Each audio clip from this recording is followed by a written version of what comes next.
Welcome to Get Heavy Podcast. Thanks for tuning in. Good morning, good evening, good afternoon, whatever it is. Quick couple things before we get started. Check out the Patreon, patreon.com/Get Heavy Podcast. $1 a month gets you in the door, early access to episodes and bonus content. Rate, subscribe, follow, and review the podcast on all audio outlets. It really does help. Check out the YouTube. Hit that notifications bell, subscribe button. Doesn't mean shit to you, but it means a lot to me. And check out the merch, localshop.com/Get Heavy Podcast. We got new merch dropping soon. I appreciate everyone that supported so far. Also, go ahead and give us a call on the Get Heavy Hotline, 805-666-2314. And you can leave your weird story, message, answer the question of the week, rates, reviews, fucked up shit, send your memes, texts, voicemails, whatever you want. Know that it will maybe used on the podcast if it is good. Having said all that, enjoy the episode.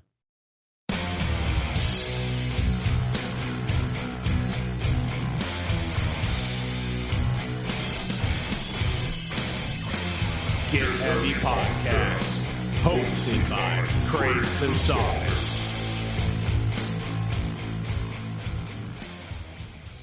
Anyway, then I looked. I was like, "Oh, it's 7." Shit. Anyway, dude, I was in no rush. I was wrapped up in some shit anyway. I like that, dude. I like look at your. You got the nice floor setting. There's the pooch. I figured like I was looking for like the best like comfortable spot. I know, man. I'm bummed we couldn't get together. You know. Yeah, me too, man. Yeah, me too. It is what it is. Car troubles are fun, dude. Yeah, I'm pretty over it. I'm pretty over the car. Yeah. Have you thought about just blowing it up, or? I mean, I've definitely thought about just getting rid of it for sure. Yeah. Have you ever got to destroy anything like that? No. No, not really. Not really. It's pretty nice. I know you have. Yeah, totally. Yeah. No, I did one time go to one of those what is that? With the like where you like bash shit. Oh yeah, like a break room, like a rage room or something like that. Yeah, that's what they call it. Yeah, I did that with Brandon and Rachel once. Oh really? Yeah. Okay. How'd that go? I mean, it was fine. I don't think I'm a bash shit guy. I think it was fun, you know, but like I didn't like get super into it. It wasn't like super cathartic as I thought it was going to be. Oh, really? Okay. No. Yeah. No. So, was it worth the money though? That's what I worry about. I feel like we didn't pay for it. I feel or at least I feel like I didn't pay. Yeah. Or if you did, you don't remember it being crazy expensive. Yeah. Yeah, that's a good move, dude. Spent a bunch of money on that. Yeah, or you could just grow up in the desert like me. Yeah, yeah. I mean, I think it'd be a different thing to like destroy a car that is not destroyed at all. Right. Like bashing in brand fucking new windows and a car that's like pristine. Seeing a car go from pristine to, you know, basically just doing the Street Fighter thing. Mm-hmm. on a car. I think that would be awesome, dude. For sure. Yeah, I've had some awesome opportunities to do some shit like that. You know what I mean? Yeah, yeah. Pretty good. With the way you grew up. Yeah, I mean, you know, we just got to I remember one time, like as kids, I don't know why this was happening, but my old man and my grandpa decided that they needed to bury like this double wide trailer in the middle of the desert. And now I think back on it and think like, I wonder why. You know what I mean? But so basically, we put this like giant like white trash trailer into the desert, right? That's really funny. Yeah. Does anybody remember this? Could have been all bad. Fuck. But we had all the cousins there, right? So they gave us like baseball bats and fucking axes and any weapons we could pick up, right? And we got to go in while my old man was digging a giant hole with the dozer.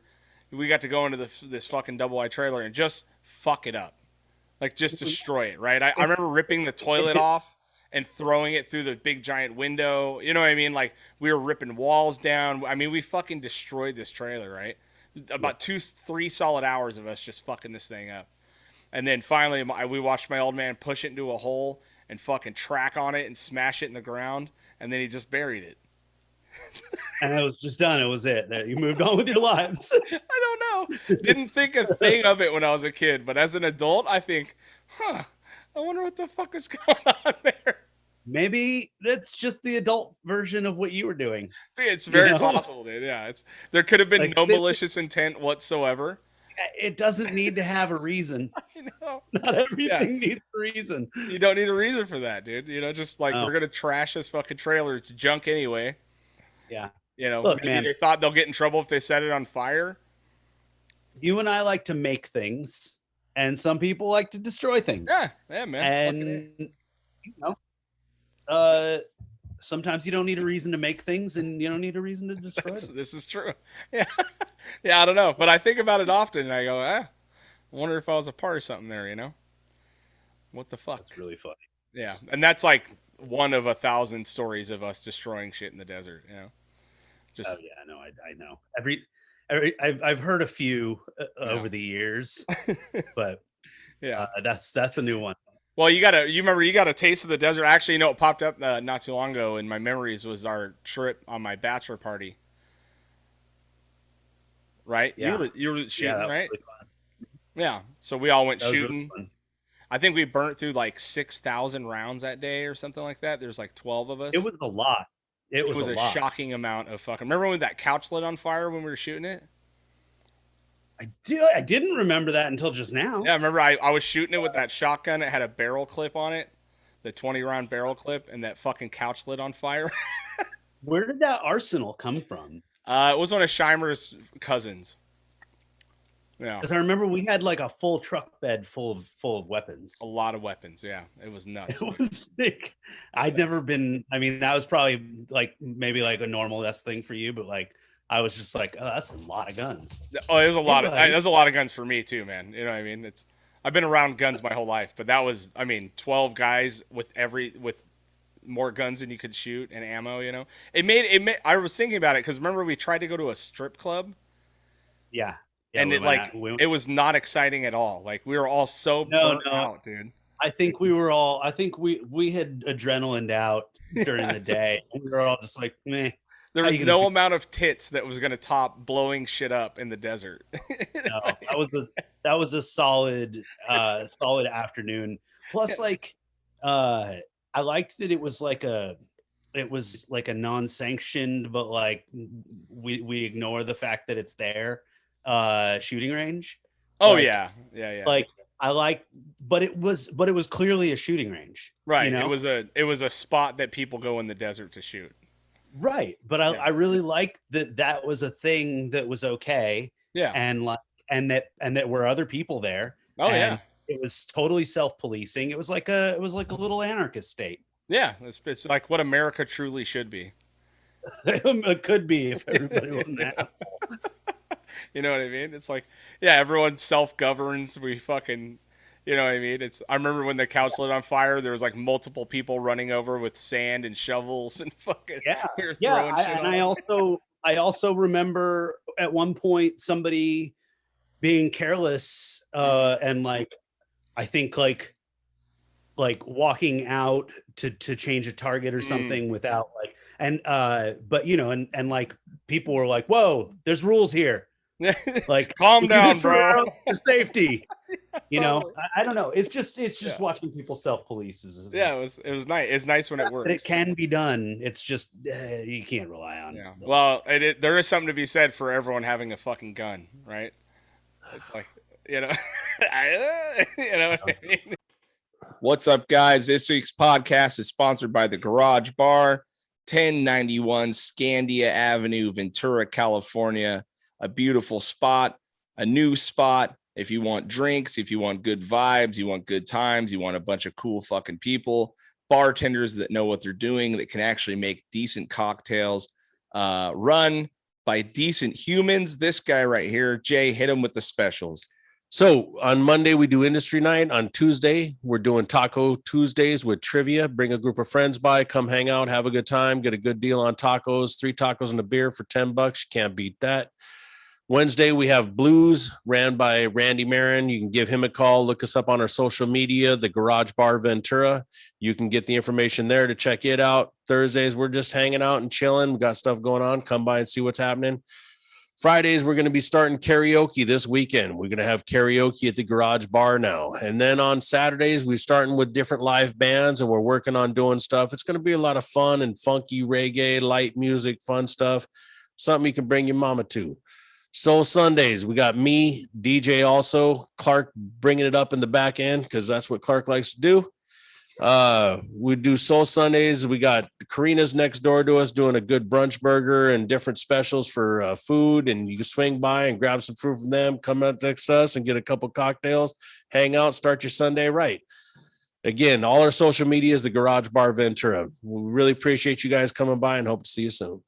All right. Enjoy the episode. I don't know, man. I don't know, man. Something's going on with these guns.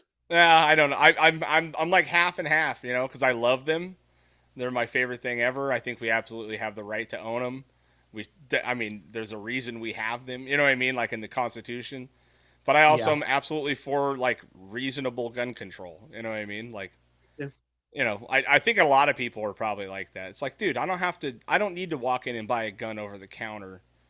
Well, but the problem it would be nice. But people, the other half is going so far in the other direction. I know, it's nuts. Yeah, they fucking nuts.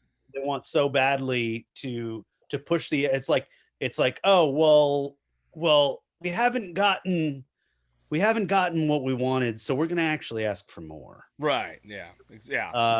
It is like, it is nuts. I don't know. Like there's nothing in my mind. There's nothing wrong with having to go through like a mental background check or a fucking, you know, or a regular background check and waiting a 10-day period. That's totally fine with me. You know what I mean? Like I have no problems with that.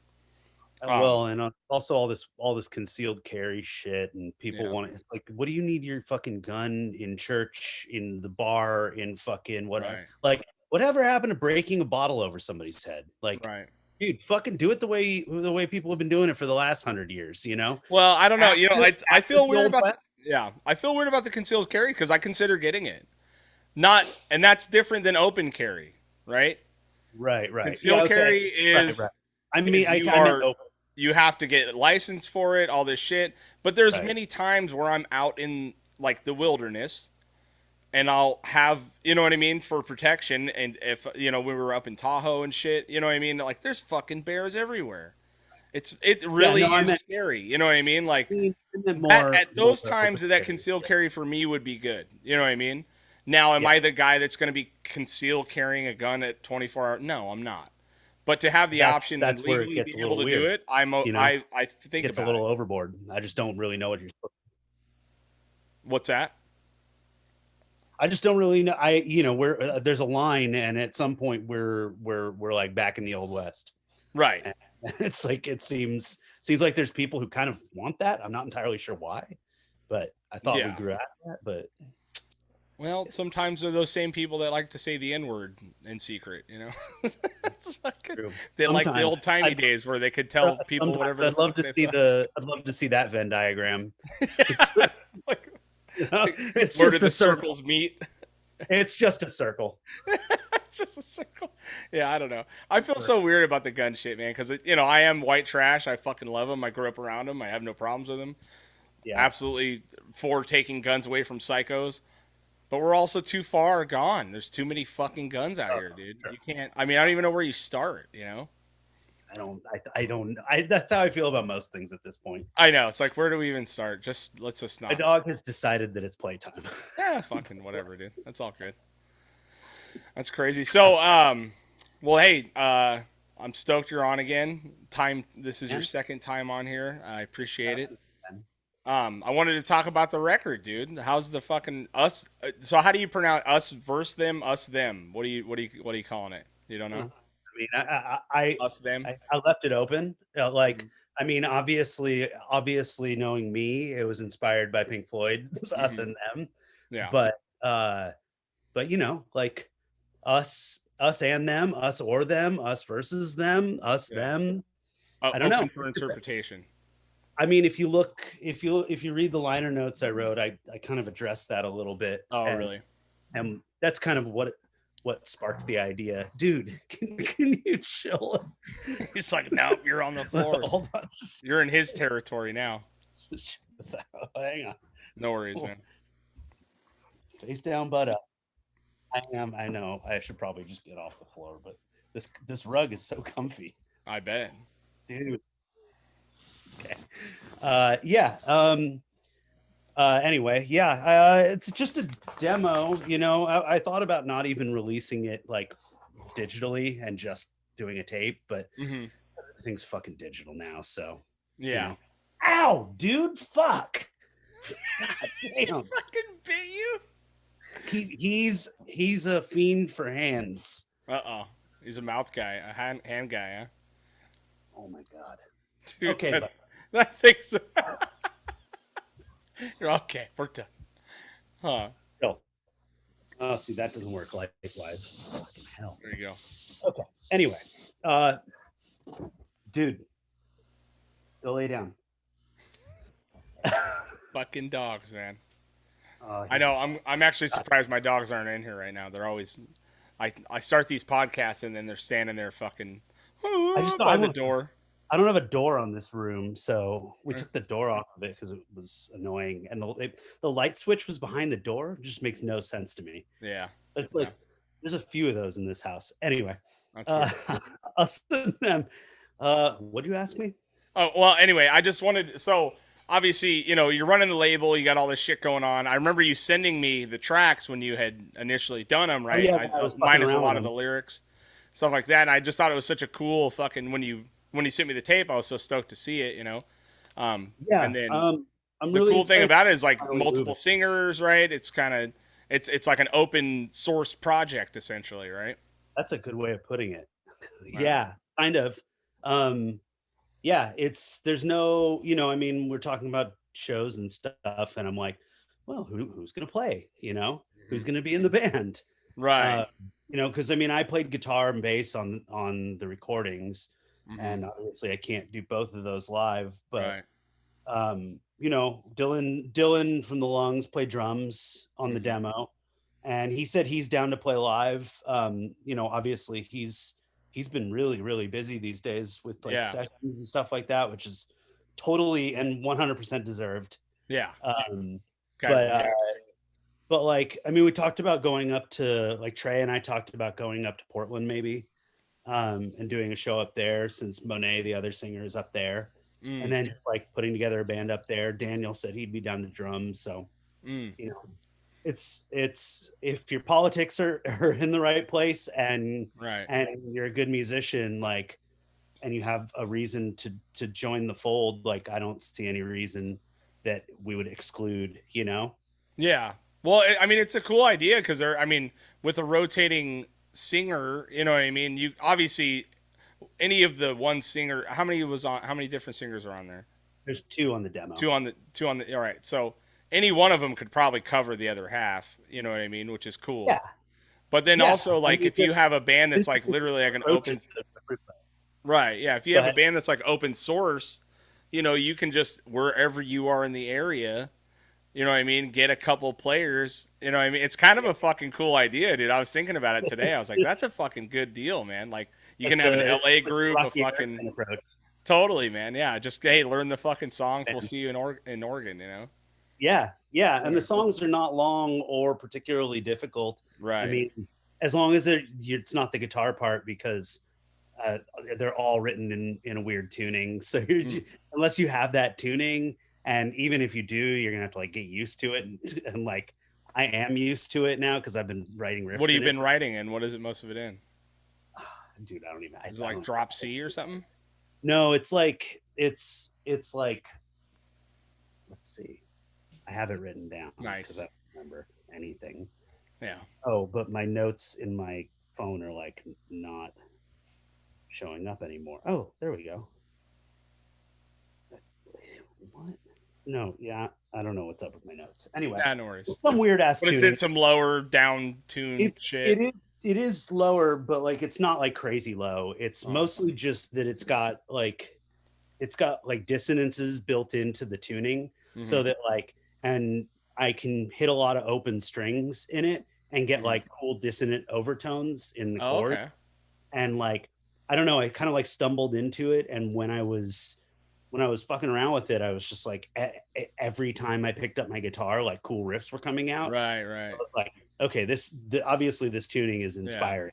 Well, and you it's know? I mean it's such a departure from what you do normally. I mean, I know you've always been into D beat and hardcore and all that shit, but you know, I mean, with Ancestors, it's beautiful, slow, loud Yeah. music, and this is so aggressive and gnarly. I mean, it's like a D beat record essentially. Yeah, I mean, is it that what is. you're considering it? That was when I was when I was describing it initially to like potential people to help me put it together. I was Mhm. calling it like a D beat project. Right. I mean, I've written stuff that isn't straight D beat, Right.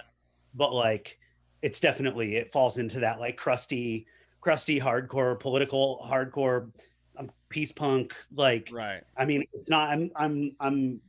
I'm hesitant to call it anarcho-punk because I'm not an anarchist. Right. There's definitely some anarchist ideals in my politics, but Mhm. I don't consider myself a strict anarchist. And I mean, a lot of the anarcho-punk bands didn't necessarily, but I don't want people to be, misunderstand. It's really not that specific. Like, Yeah. Right. it's more about what's wrong, what we can do about it, Mhm. trying to have a positive element to it. Yeah. Things that I've discovered over time, over the course of putting it together, is just like, and how, like, I had one vision, and obviously it's evolved. And because I mean, how could it not? You have two totally disparate vocalists like Monet and Trey. Yeah. Don't sound anything like each other, don't even approach the music the same way. Right. Right. And I mean, when I talked to you, I was about it before I even had vocals. I was like, I don't even know, man. Like, Yeah, I remember you being very like, whatever it ends up being, like, yeah. whatever works, like however you interpret that music. Right. Right. That's you're going to be your approach to it. Yeah.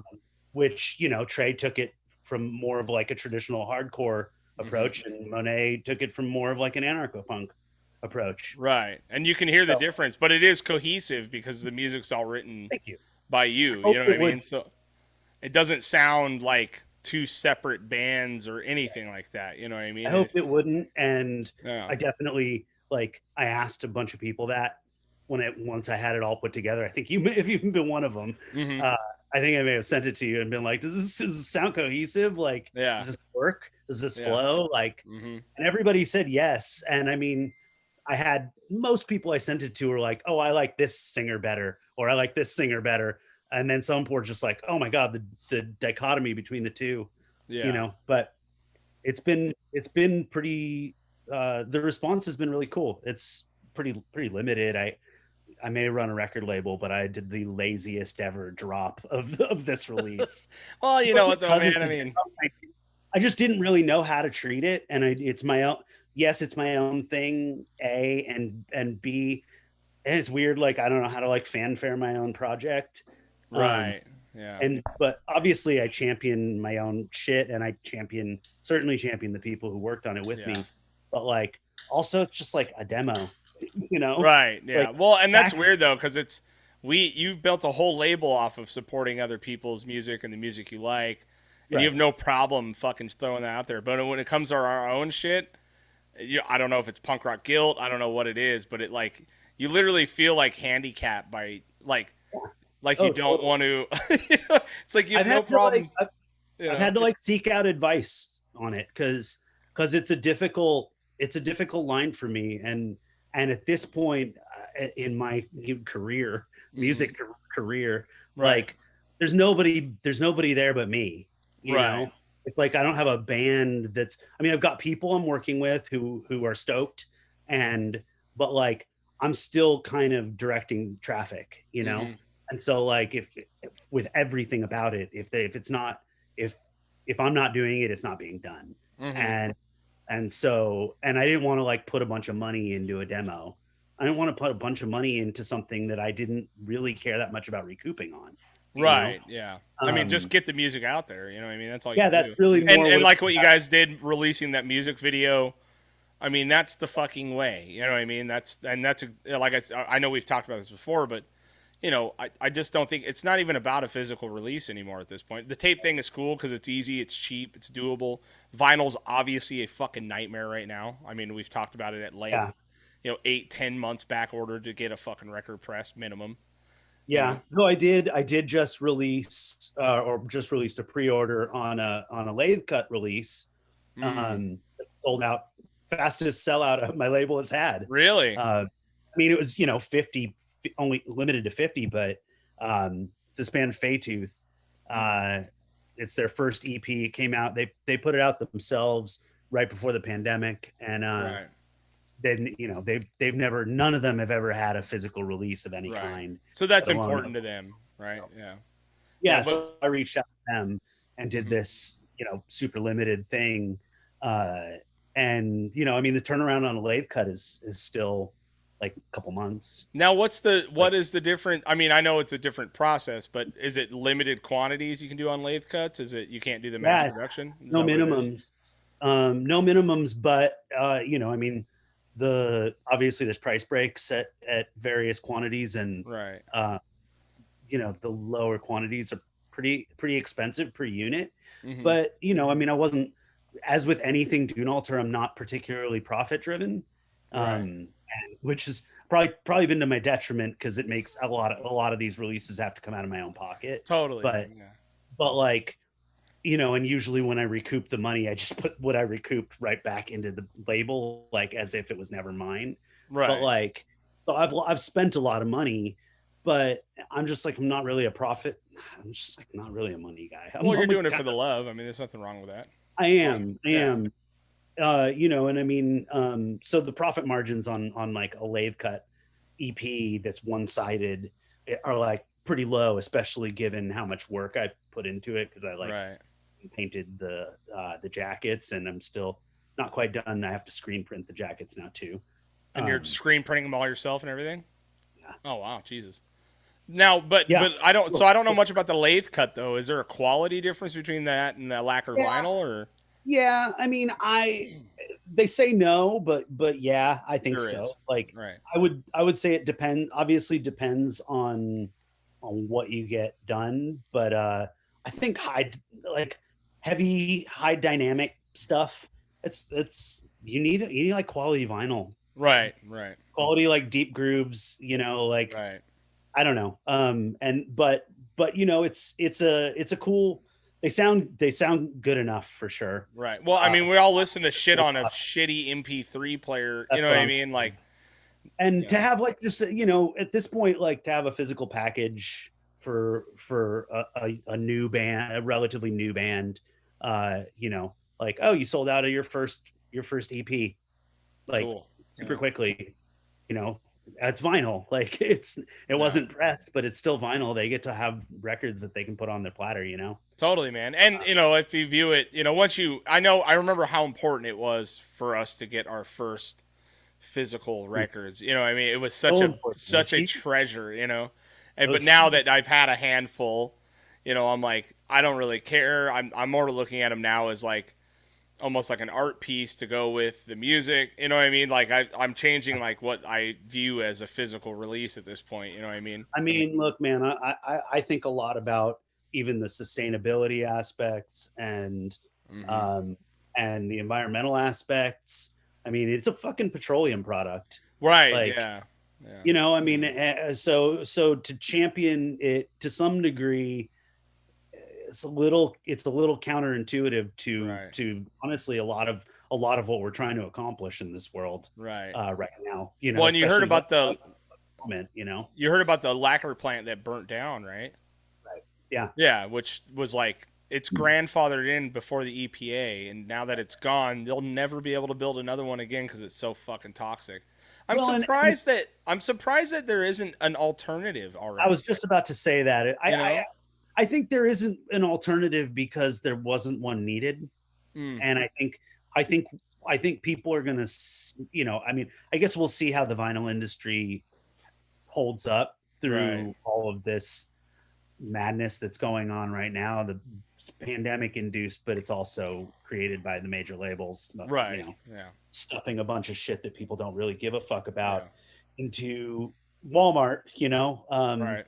As my buddy at my packaging place that I get my jackets done at said, I'm pretty tired of looking at boxes of Kiss Alive 3 that are going to go out to like stores where nobody gives a fuck about any of it. And he's like, and like, I don't get to work on these projects that were like, that were near and dear to my heart, that were fun, that made this job worth doing. Right. And he's been doing it for years and years and years. Right. And years. Yeah, they're flooding that shit for Record Store Day and every other bullshit store on earth that wants to sell vinyl now. That was a big part of it. I mean, dude, we at this point, even with Record Store Day, for the last, however many 10 years or so, you've had to like factor Record Store Day into your record pressing, even if you were not doing a Record Store Day record, like because they're all backed up, like leading into Record Store Day for all this shit that just ends up piled in these record stores. The record stores lose money on. Right. I've seen smaller record stores talk about this, and I don't know if they just feel bullied into it or it's changed or it doesn't seem like it's changed. Yeah. But like the whole Record Store Day thing is like kind of not good for record stores, has been my understanding. Yeah, I don't know. It gets people in the door maybe that wouldn't have come, but they're not doing anything fucking cool anymore. The first handful, maybe 5 or 6, where there were some fucking cool releases coming out, some unheard shit, some stuff that we hadn't, you know what I mean? Like a pressing of a record that has never been out before, that kind of stuff, or, different colors. But now it's just a cookie cutter fucking thing. And it's like, it's got 2 new songs on it. Or remixed, it's like they're dog shit releases, at this point. I don't look up I don't look at the list. I never really have of stuff, but I occasionally catch something that comes through. And like I bought like a Crosby, Stills and Nash Deja Vu alternate mixes that came out in a recent Record Store Day. Right. But like I bought it like a week later. This is like 1 out of 200 releases, though. You know what I mean? Like, I feel like that's how most of us feel now. Yeah, and that was cool. That was a cool thing, and I like those. I like that it's an opportunity for. But like, do you need an opportunity? Why couldn't somebody just like press that? Right. Yeah. We need a Record Store Day to have an excuse to do like some.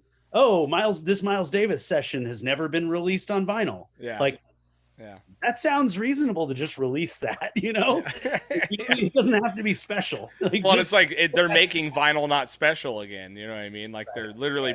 It's like I now I'm like I used to be into vinyl when it was cool the second time. You know what I mean? I know. Like, okay, man. Like, well, when you're repressing shit that isn't hard to find still, where the original pressing is still out there and totally gettable, that's just seems like a waste of time and a waste of money. Right. Like it is. That's counterintuitive. Like look, the Allman Brothers are like my favorite band in the world, but like, you don't need to reissue Brothers and Sisters. Like you can just go to a used record store, go to the Allman Brothers section, pick out a good copy of Brothers and Sisters and buy any it. old fucking thing, like, dude. Yeah. Anywhere from $4 to $20. Right. Exactly. Yeah. Like I don't understand when I see things like that. And then there's other things where it's like, man, I sure do wish that could get reissued. Mm-hmm. There's demand for other things, Yeah, it is true. The whole industry just makes no sense to me. Yeah, but with the us them thing, are you guys planning on? You said you're trying to figure out how to play shows and do that stuff. Yeah, obviously pandemic fucking allowing, right? Right. Yeah, I mean, I want to do shows. I feel like I'm ready to like get back out there. Yeah. You know, It feels good to play again, man. We've played a handful of shows and it's felt really good. and I'm gonna go see you. You're playing out in Pasadena soon, right? Yeah, this week actually. Yeah. So Yeah, I think I'm gonna it'll go be past when this comes out, but for the record, the show was awesome. We're killing it. We're signed now. We're better than Mastodon. I can attest it was a really, really good show. Well, that's cool, man. I'm excited to go to that. I haven't been to that place before. It's cool. I mean, I heard it's really small. It's very small. It's a weird spot, but like the Lungs always seem to have good shows there. Okay, cool. But yeah, I'm ready. I just want to play and like, I don't know, dude. Everything's weird. Like, you know, we dropped that music video a few days ago, or last week. I don't know when it was. Yeah. And like I tried to get a premiere for that and I just could not. Like I was getting ignored left and right. I didn't want to spend money on a publicist, but like I sent a bunch of emails myself, reached out to people I've talked to a million times, just like could not get anything. And so I was just like, you know what? Fuck this. I'm just gonna put this thing out. What is a premiere? Most of the premieres are bullshit. Most of the press is bullshit. Right. They at best they fucking copy your bio, and at worst they write some really poorly written garbage. You know, and it's like, did you listen to this at all? Oh, nope. And you know, and it's like, oh, it's literally a 1:10 song. You couldn't get through it. Like, nope. Yeah. And it's like action-packed video. It's fucking protests. There's a lot going on. It moves real fast. Right. But dude, I'm just like, I have no fucking patience for any of that shit anymore. And like every release I put out on Dune Alter, I'm like, I'm not going to spend money on press, and then I fucking do, and then I'm disappointed every single time because music press is a fucking wash. It's a Ponzi scheme. At this point, it's a joke. Yeah, it is. It's like it's a fucking scam at this point. Like, and even most of the publicists are starting to acknowledge it, like, because they're getting frustrated. Right. You know, even when even the middleman is getting pissed, it's like, dude, it's over. I think it might be over. Well, I wonder what it is. I think it's, I don't know if it's, you know, because a lot of bands in the last like 5 years have figured out that you don't need a label, right? They figured out the code, you know, like you need to fucking get a publicist, get some press out there. You can do that on your own. You can pay a guy as long as he's got good connections. You know what I mean? And the problem is to get a really good publicist, you're paying a premium for it, right? Absolutely. You know, and you have to have the guy, and he has to, and they're probably getting hit up so much at this point, a really good publicist, that they're like, unless I love a band, I'm not going to fucking really give it the time of day. But dude, honestly, it's out of the publicist's hands at this point. Really? Like, because I've used really good publicists. Right. And, Okay. and I've had them fail, you know, and I've had them fail and be like, I just don't know anymore. You know, damn, dude. Basically, just like throwing up their hands, like, wow. I thought this was awesome, so I don't really know what I'm supposed to do beyond what I've been doing for years. You know, and it's like, oh well, this isn't working anymore. And I wonder if it's beyond that now. It's all about you. You know what I mean? Like, I feel like a lot of this stuff is all going to be a lot of just us figuring it out. You know what I mean? Like, with releasing music videos, paying for social media ads, paying for YouTube shit, you know, that kind of stuff. Because that's the only way. And it really, you know, maybe it is good. I'm not saying anything you haven't put out isn't good, but, you know, it has to catch, like, if you want it to really do the numbers, you know. And now we all have to crack the code on how to get it in people's attention again, you know. Well, it's like I was talking about it today with somebody, and I mean, obviously there's a lot of noise to wade through at this point. Especially now, like everyone and their mom made a record during the pandemic, right? And now they're all getting it tried to get it pressed to vinyl. But like, you know, I mean, you've seen it, like, because of social media advertising and stuff like that. You know, Joe Schmo in his living room is now like, he just learned how to play a Rolling Stone lick, and he's fucking now going to post a paid ad on Instagram showing you that he just janky learned this fucking Totally. he just learned how to play the first part of Gimme Shelter, Right. you know, but Yeah. like and that guy to all the way up to fucking, you know, Mastodon. Mastodon, Yeah, totally. all operating on the same platform, Right. trying to compete for airtime, Right. or Right. for eye time, you Right. know, Yeah. really. And you get, I mean, even, you know, we're all guilty of it. It's like, next, Yeah. you know, Yeah. like, I don't have the patience for social media. I assume you're probably feeling similar. Yeah. I mean, I've gotten into it so much more because of the podcast, right? Just trying to figure out the tricks and things to grow this thing. You know what I mean? But it's weird because it doesn't grow on social media. You know what I mean? Like, Right. it does help, Dude, same right? with Pizza Table. But yeah, like it just it's like there's a whole new fucking thing here that we gotta crack the code on, and I think punks are gonna figure it out first, and then everyone else follows suit after that. You know what Well, I mean? I really liked. I was talking to Sam Velde about that. The whole having to deal with social media and the internet, and even honestly before Taylor's home, I can hear Hank going crazy. Nice. Even before the us and them thing, I was talking to him about, like, I have this project, like, I'm not even sure I want to have any internet presence for it. And he was like, oh dude, all the sickest hardcore bands right now have no internet presence. Really? I was like, that's so cool. He's Yeah. like, yeah, I was talking to one of them the other day, and I was like, hey, what's your Instagram? And he's like, look, bro, are you punk or are you internet? No. and I was like, fuck, man, I want to be punk and not internet. Oh no! You just got fucking the poser move by like a 25-year-old kid. yeah. What are you, a poser? Are you punk or are you internet? That actually is true though, because a lot of young kids are rejecting this shit, dude. I know. They're rejecting social media. But look, you know? I mean, that also, I think, requires a bit of youth. Oh yeah. It requires that you have the time and gusto that you and I had when we were 20 to go out. It's a young man's game constantly and fucking just hustle and just kill it. But like, yeah, but like, where are they getting? Like, where are they getting? How do you not have any internet presence? You know what I mean? Like, I don't fucking. Someone's posting videos of your fucking band. It may not be you.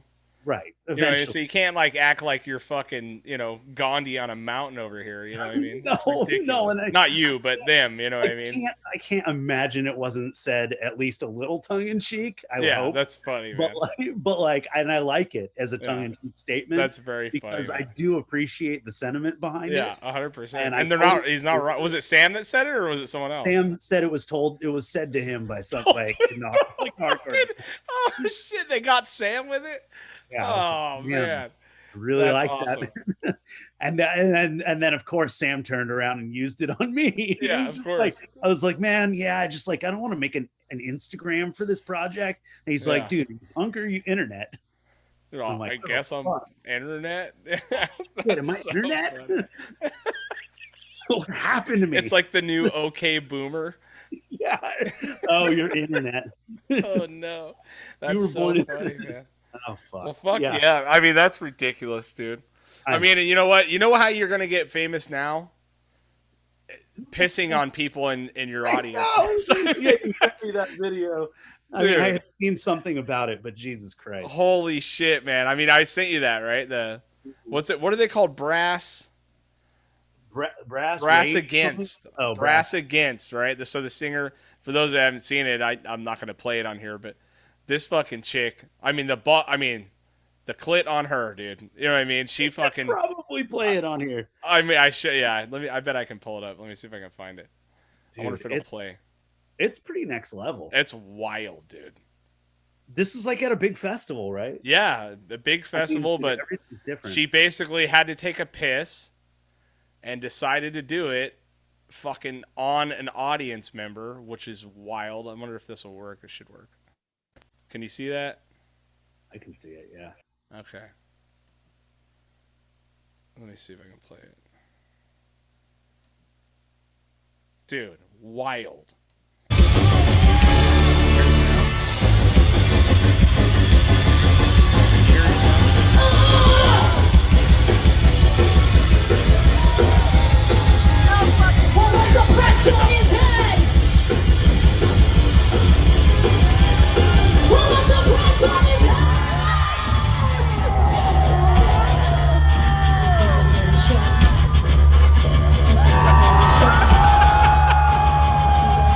And that is a lot. I was generally shocked at the amount of urine. I don't think I've ever watched a chick pee in my entire life. You know what I mean? That was a shocking amount of dude, how mad do you think that dude's girlfriend was? That dude doesn't have a girlfriend. Right? I mean, you got to give it to her though. She still maintains a solid Zach De La Rocha. Yeah, yeah. Like, I couldn't. I don't know what happened to the sound. I couldn't hear it, but you know, it's a Rage Against the Machine cover band with a bunch of horns, guys. It's not fucking. You can find it real quick. But holy fucking shit, dude! I couldn't fucking believe that. And then like she was like, "Yeah, I had to pee. Sorry. Well, it never happened again." And I was like, "Wow, dude."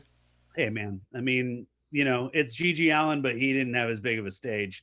I get, dude. I guess it's like the Cramps or something. I don't know. Holy shit, man. If Gigi Allen was still alive, they'd be trying to get him on Coachella, and they'd be like, "It's cool. Just fling shit at people. It's fine." Can you imagine Gigi Allen on Coachella? Yes, I can. So good, man. I've never been to Coachella, but I can imagine it, and I love it. Yeah, dude, that would be amazing. But I couldn't fucking believe that when I saw it. I was like, "You got to be shitting me!" I mean, she really pissed on that guy's face. Like, how much convincing did it take to get that guy up there? I feel like he was all about it. He was up. I mean, he mouth open and everything, dude. Yeah, he was feeling it. He didn't like shy away. He was like, "Rah, Have you ever been pissed on? I have not. No.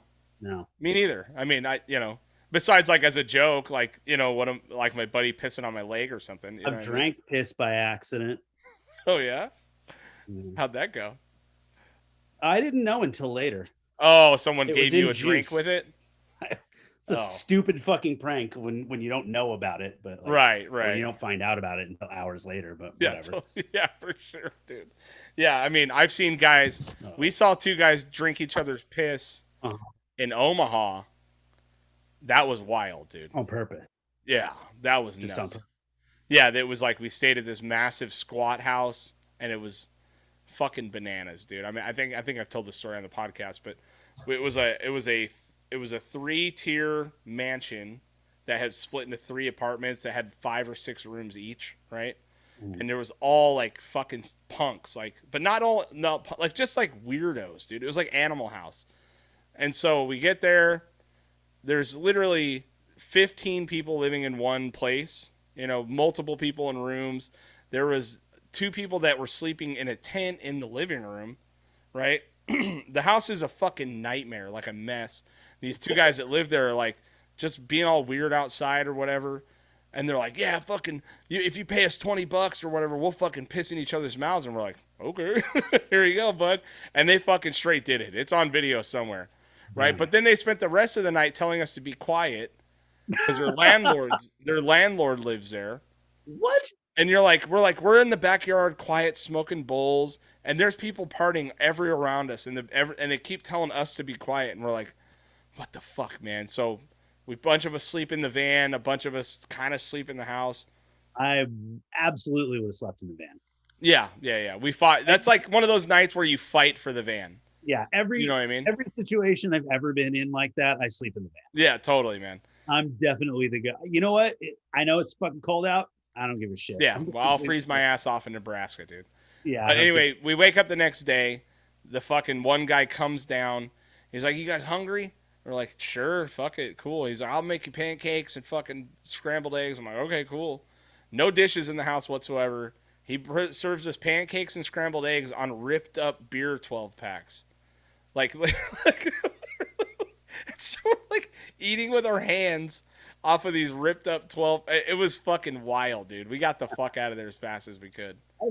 That's a new. I've never had an experience quite like that. Every time we've ever been to Omaha, Nebraska, it has been nuts. There's something Yeah. about that town, dude. That's what it is. I've never been to Omaha, Yeah. Nebraska. Yeah, it's fun, but holy shit, dude. Wow. I mean, yeah, we went to this bar and all the guys from Bright Eyes were all there drinking and shit. They were playing a bunch of punk rock, right? What's that? Connor Oberst or whatever. I never. Right, remember all that shit? Yeah. Yeah. Anyway, it was fucking wild, dude. But yeah, pissed right in each other's mouths, no problem. Didn't give a fuck. But this chick, I mean, salute to you. Holy shit, man. Well, we've all heard of Brass Against. Yeah, this is true. That's the way you get noticed. You know what I mean? This is what you need. 5 seconds. Yeah, totally.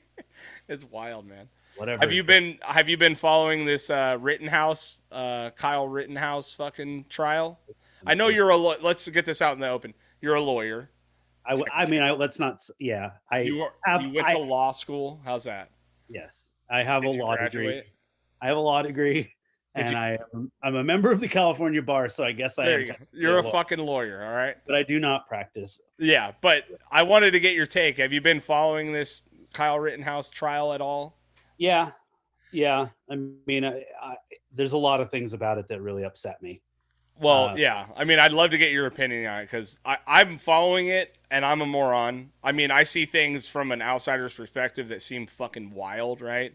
The judge seems nuts. The prosecutor seems fucking nuts. I haven't seen much from the defense, you know what I mean? But give me a breakdown. How do you feel about it? Because I don't know. I haven't been following it super closely because it makes me upset. Mm-hmm. All stuff, I have to balance my intake of things that upset me, like to my core. Right. And obviously, I have very strong opinions about Kyle Rittenhouse. I think he's a fucking murderer. Right. Straight up, no questions asked. Legally, right. This gets dicey because our system has weird leniencies for real.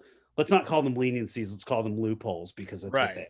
Right. And so they've now found a loophole in the gun laws that allowed the judge to throw away the gun charges. Right. Which it's like once you throw away the gun charges, it's like, okay, well, wait, we were basing a lot of this on the fact that he showed up holding a fucking firearm that he shouldn't have been holding. Right. Saying, well, man, Yeah, it is very odd. I mean, the things I know, obviously, when it happened, right? What I instantly thought was, this kid's a fucking moron, right? I mean, he's 18 years old. He's obviously, I think a lot more fucking blame should be put on those parents. Allowing your kid to have this, or his mom. Encouraged, right? Like, you're encouraging your child to fucking play with guns, do stupid shit. He had an online presence before that, doing a bunch of stupid shit. Right. But you're going to show up to a protest holding a fucking loaded firearm. It's already bad news, right? Well, I mean, look, what you and I know to be true is that you show up with a loaded firearm and it's bad news. Right. You're holding it in fucking, not only is it's not just like, he's not running around with it strapped to his back.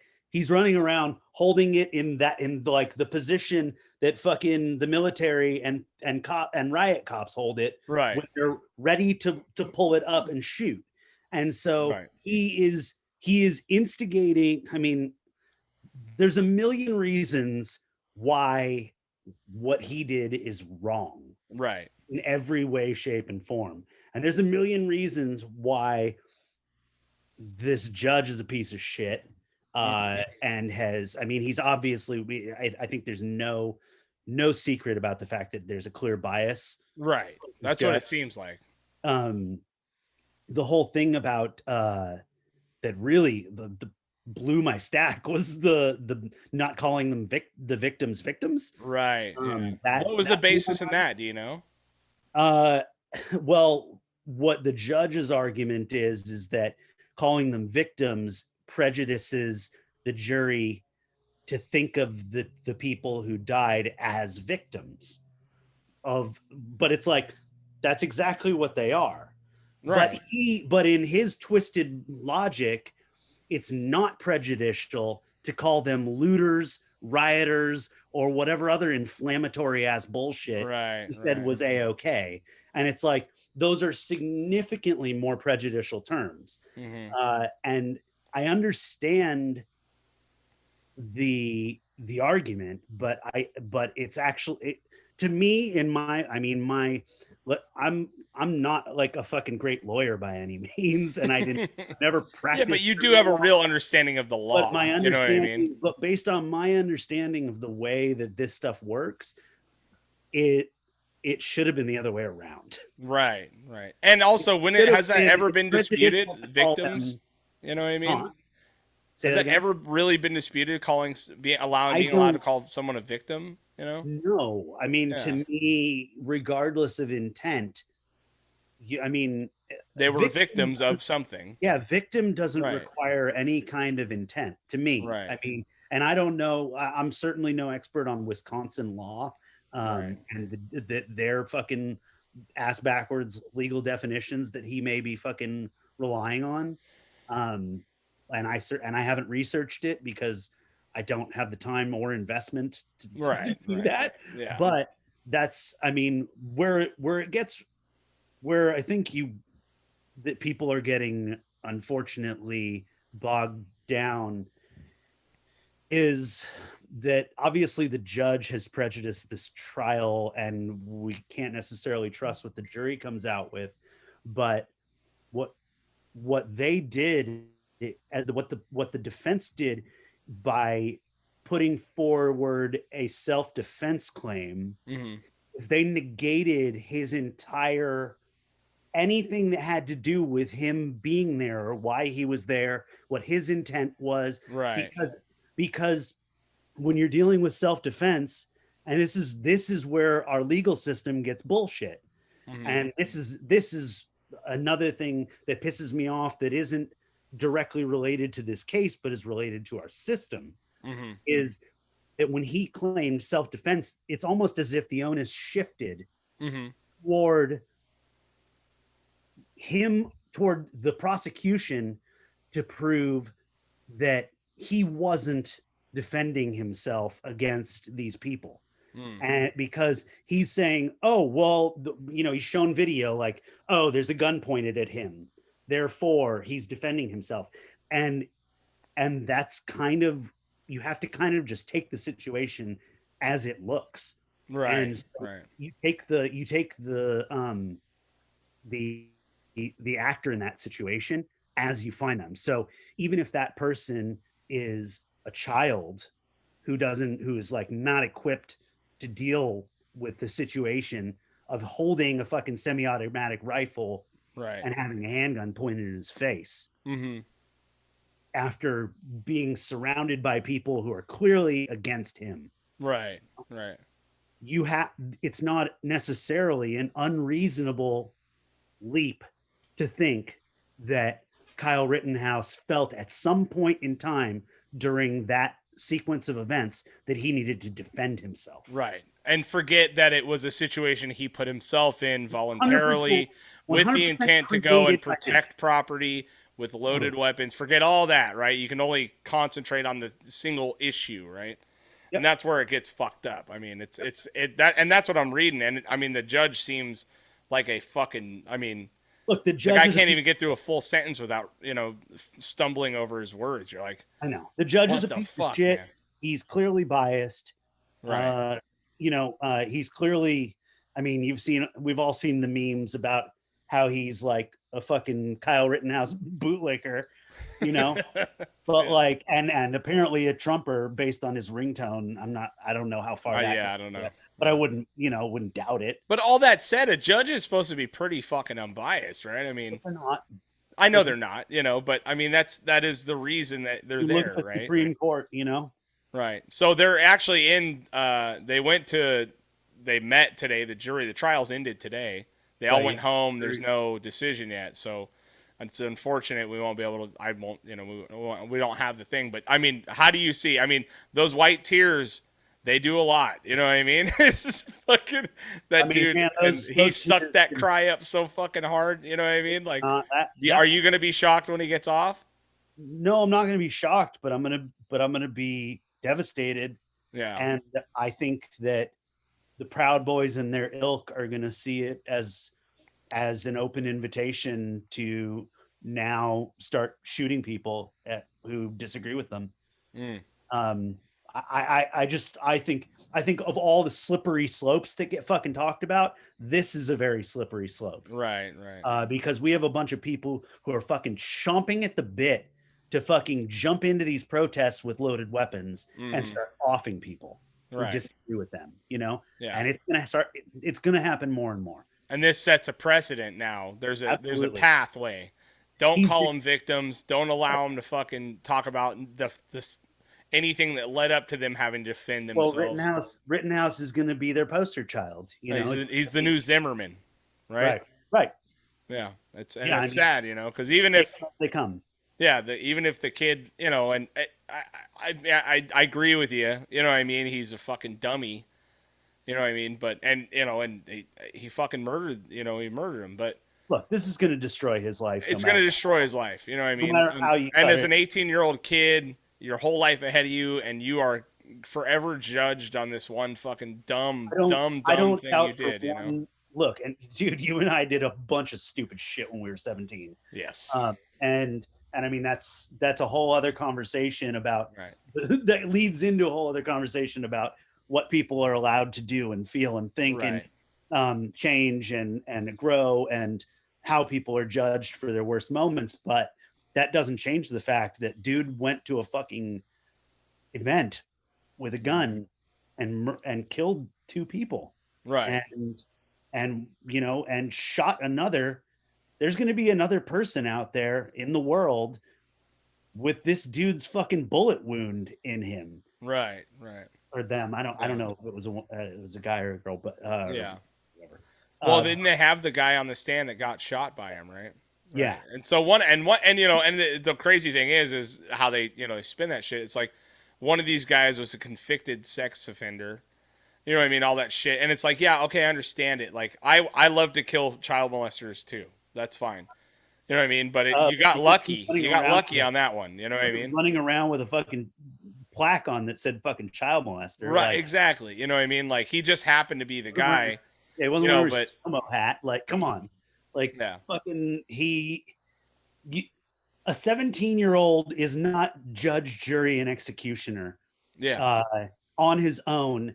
And that's a dangerous precedent to set. Yeah. That's okay. And that's something that we can let fly. And look, it almost goes without saying that if he was black, this would be very, very, very different. Yes, you know, this is true. So it's like we live knowing all of that. Right. And no, it's not going to surprise me in the least if and when he walks. Mm-hmm. But it's a product of our fucked up system. Right. Corrupt judge. Right. Or biased judge. You know, allowing nuanced biases to slip into the courtroom, right, in front of a jury that's not allowed to see the way the public reacts to it. Yeah. Now, if he gets off, is there a chance for a retrial or something? Like no one can push for anything, right? It doesn't go to a higher court. That's like double jeopardy, isn't it? Like I'm no. I don't know. I'm asking. I don't know anything about. I'm no expert in criminal law, but I'm no expert in any law really. But he can't be charged on murder after he's done. Right. If he gets off on the murder charges, he's done charged on that. So it's possible they could go after him over the gun charges in a future court. No, because that all get thrown out the window. No, because the gun charge has been thrown out. So it's been adjudicated. Okay. Yeah. But that doesn't change the fact that the families of the people he killed can sue 100%.